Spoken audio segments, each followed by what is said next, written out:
So, I wanted to talk a little about this energy for May. Um, May 2024. May gives us this opportunity for expansion. Expansion is the name of the game, even though there are some points at which it feels like things aren't moving forward. Like there are really some spaces where things feel a bit stagnant. Um, but there really is a space for expansion. We enter Gemini season in May. And then we also have Pluto go retrograde in Aquarius. We got new moon in Taurus. We got full moon in Sag. And then we got Jupiter in Gemini. So just kind of giving you guys a little lay of the land where all of this energy is concerned. So I did a whole podcast episode in Pluto in 2024, and it details more about Pluto retrograde in Aquarius. But the summary of Pluto retro in Aquarius, like we have to look at recklessness versus being free. A lot of people think that freedom is just like this space of just doing whatever you want to do whenever you want to do it. But we have to really, really get into the mindset of having the understanding that how we move as individuals highly affects the collective. And we're just not there yet because a lot of what we have going on lacks empathy. We have the new moon in Taurus on the 7th. That's given us a space of peace and harmony, and wanting to have a bit of focus on what it is that you want, right? And so there's no reason to apologize for wanting certain things or desiring certain things, especially if those things are in alignment with who you're designed to be. That desire comes from a place of divine longing, and we should go for those things, right? Um, and so Taurus was, ruling Venus. Taurus is ruled by Venus. And so that new moon in Taurus on the 7th was peace, it was harmony, finding balance and synergy. And so coming up for the 20th, excuse me, we have the sun in Gemini. Gemini has this kind of warrior spirit. It gets us into our intellect, and we have to approach change with a clear strategy for transformation and an air of thoughtfulness, right? Which gets us back into that piece of empathy. But there's so many people out here being reckless and doing a lot of whatever they want to do. And that has us in this purgatory, in this space. I don't believe God is creating these things. We are literally creating our own hell, literally creating our own hell, and then blaming others for that. No, we have to make sure that as we move forward, there's an actual strategy for change. Like, why are you showing up? What are you doing when you get there? I know that I've seen people talk about like, oh, sometimes your purpose is to just be like, there doesn't have to be this clear, defined thing. And I think that mindset comes up from having an aversion to actually having to see yourself and actually having to do any type of work or make any kind of change. It's just like, oh, if I just meander and pitter about, then I don't actually have to do any work.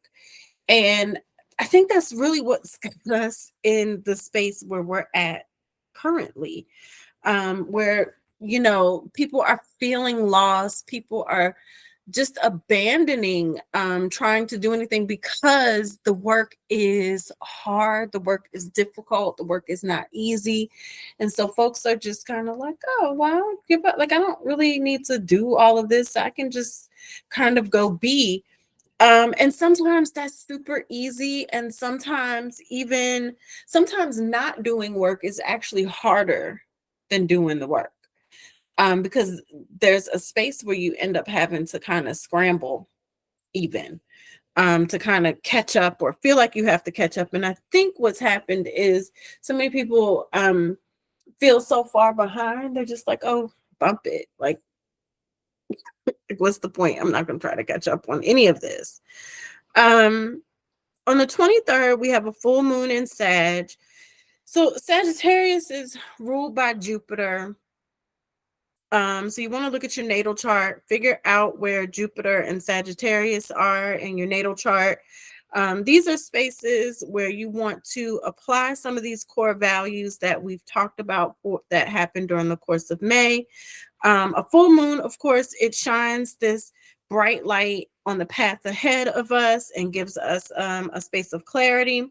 So full moon in Sagittarius, we're examining the foundation of what personal healing is. People, like I said, are out there just kind of doing their own thing, and it hasn't pulled us together in this seamless way. The way it's supposed to work is like, yes, you're over there working in your purpose, I'm going to be over here working in my purpose. We're all supposed to do what we're supposed to do in our divine purpose, but when we do that, then it helps us to come together in a way where it's like puzzle pieces coming together, or a mosaic. It's all these imperfect pieces coming together to form this beautiful, beautiful picture that's actually cohesive. It doesn't look cohesive when it's separate, but it actually is cohesive. That's pretty much what the fabric of our life is like. But what's happening is people are either halfway doing things, not doing things at all, not showing up. They're not listening to divine direction. And that mosaic is not clear, right? And so there's really this space where we have like so many jagged edges that it's hard for us to come together in relationship and things like that, because everybody's kind of doing their own thing. When we're guided by divine wisdom, even though everybody has a separate assignment, there's going to be a cohesiveness. But when you're guided by your own stuff and your own devices, those edges are so jagged that those puzzle pieces just like they don't come together. I also did some podcast episodes on Jupiter and that energy as well. So make sure that you check out the podcast episodes on that and Jupiter in 2024. And so on the 25th, Jupiter moves into Gemini. Jupiter is like this expansive planet who gives us a lot of our divine wisdom and our divine knowledge, and helps us to like really connect with our resources and things that are given to us around us. Excuse me. So Jupiter and Gemini, it just kind of says that our best attempt at life expansion is when we are well informed and we're studying and gathering the proper info, which is hard because I don't know if I did the write-up on it.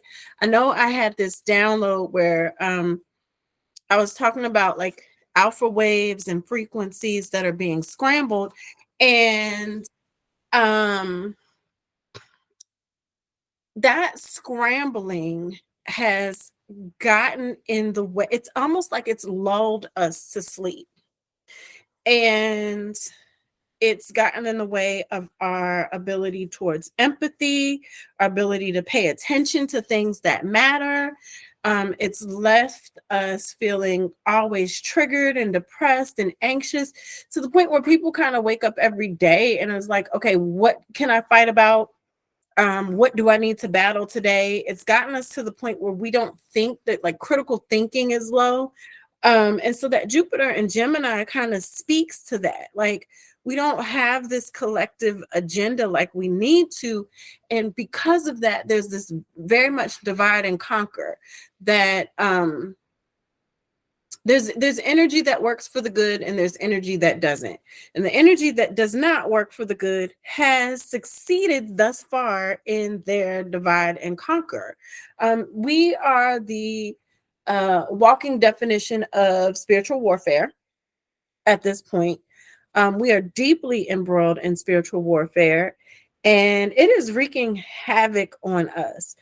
um and we've become our own destruction. Like, nobody else has to destroy anything. Every day we wake up as humans and we destroy things on our own, both physically in our environment.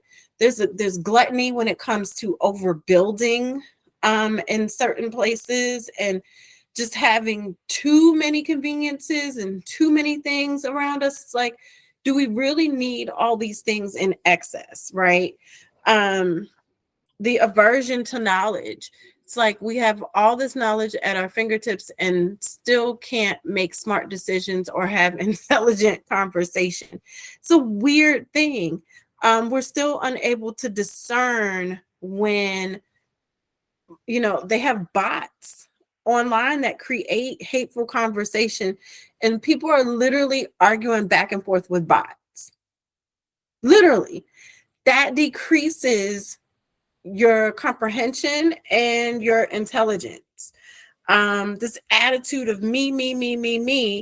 You know, I've seen people who are just like, oh, I can do that myself. I don't have to pay anybody to do that. Well, certain things are DIY, and certain things you have to actually go to somebody who's an expert in that, because that is their God-given gift, and that is how they give back to the world. Somebody should be coming to you so you can express your gift, right? And so all of these things have kind of put us in this space where we are closeted and just we're in this space of solitude and isolation, and telling ourselves that that's okay. It's not. Those memes that I see and this conversation that I see going around, it's like, oh, I'm your friend. And I'm really still your friend, even though we haven't spoken for 2 or 3 weeks, and I go ghost, and I just, I won't even realize that you haven't called me. Why are we living like that? Why are we living like that? Why are we living in a space where people are supposed to be close to you? People are supposed to be your tribe. And you're like, oh, but it's cool that I don't have to talk to you on a regular basis. Talking to someone who is your tribe on a regular basis is not codependency. It's not. They're healthy relationships. And I'm not going to debate people on that. If you and you not wanting to talk to people doesn't make you an introvert. We're confusing introvert and poor social skills. We're interchanging that way too much, and it's causing issue. Where a lot of our interpersonal relationships are concerned. So May is, gosh, it's really a good month to find balance in our empathy and our ability to be thoughtful towards one another, and start to create these cohesive relationships. The thing is, whether we do that is all up to us. How we do that is up to us, and how we see transformation. Whether we're going to continue to shy away from transformation and have an aversion to it. Everybody else isn't the one that has to change. Like, every time I see things that talk about, change and transformation, it's like, oh yeah, I have to, but this other person has, no. It's not, oh yeah, I see it, but what are you doing? No, if you take care of what you have, and then the other person takes care of what they have, then everybody is coming together a lot more whole. And that's really where we need to be. I'm not saying that we have to create these spaces on a large scale. I feel like if we start creating these spaces in smaller places, then that mosaic comes together on a large scale. So May energy, where are you at? How has this year been for you? We're going to have some journal sessions coming up. I definitely want you guys to look out for that. I'm going to be posting more about doing these live journal sessions. We're going to come together and kind of talk about the energy for the month, and a specific topic, and do some journal sessions so we can start to talk about this energy together as a collective and how we can add to the positivity and the upliftment and the empowerment of our spaces around us by taking care of our own individual transformation.